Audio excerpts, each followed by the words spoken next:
Today we are reading chapter 17. Better is a dry morsel with quiet than a house full of feasting with strife. A slave who deals wisely will rule over a child who acts shamefully, and will share the inheritance as one of the family. The crucible is for silver, and the furnace is for gold, but the Lord tests the heart. An evildoer listens to wicked lips, and a liar gives heed to a mischievous tongue. Those who mock the poor insult their maker. Those who are glad at calamity will not go unpunished. Grandchildren are the crown of the angel, and the glory of children is their parents. Fine speech is not becoming to the fool. Still less is false speech to a ruler. A bribe is like a magic stone in the eyes of those who give it. Wherever they turn, they prosper. One who forgives an affront fosters friendship, but one who dwells on disputes will alienate a friend.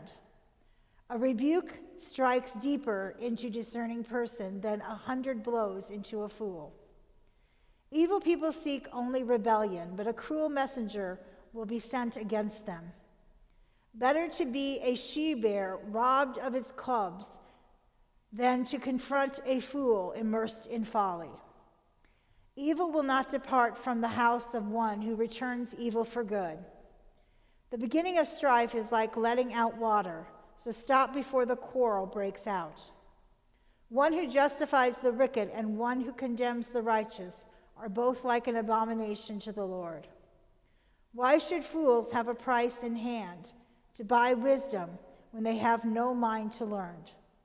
A friend loves at all times. A kinsfolks are born to share adversity. It is senseless to give a pledge to become surety for a neighbor. One who loves transgressions loves strife.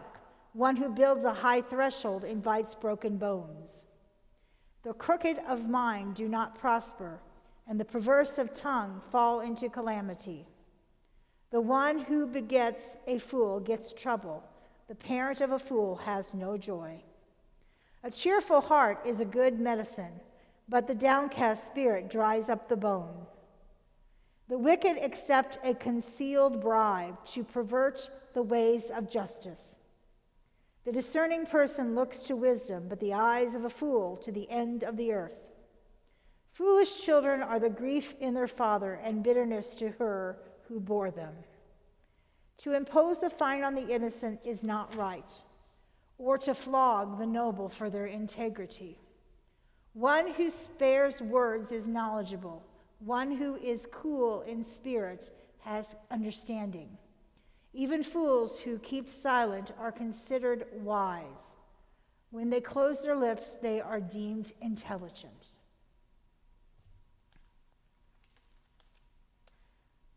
The verse that I want to look at today reads as follows: Better to meet a she-bear robbed of its cubs than to confront a fool immersed in folly. Basically, what that is saying is stay away from a fool. It's better to run into a bear robbed of her cubs than to run into a fool. Now, we all know that running into a bear robbed from her cubs is not a good thing to do.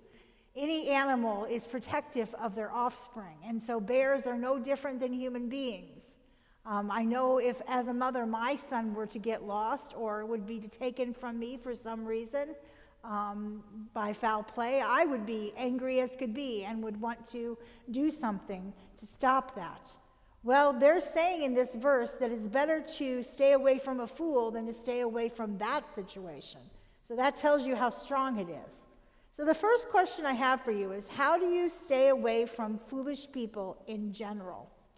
I can think of a few ways that you might answer that. One way you might answer it is that you ignore them. You might make an excuse so that you wouldn't be around them. You might not text them if they keep on texting you, or you might fake being sick, or don't make a call to them. Make sure that when they call you, you have something that lights up on your phone that says their name so that you don't answer it. So stay away from people who make foolish decisions. Bad company corrupts good morals.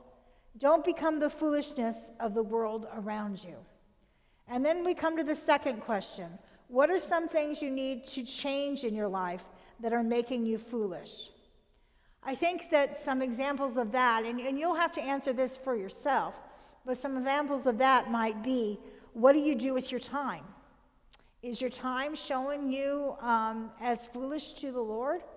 What do you do with the money that you have? Are you showing in your treasures your devotion to God? And what about the anger you're holding on to? Is that showing your devotion to God? So hopefully these two questions, how do you stay away from foolish people in general? And number two, what are some of the things you need to do to change in your life that are making you foolish, will be well answered by you. Thank you.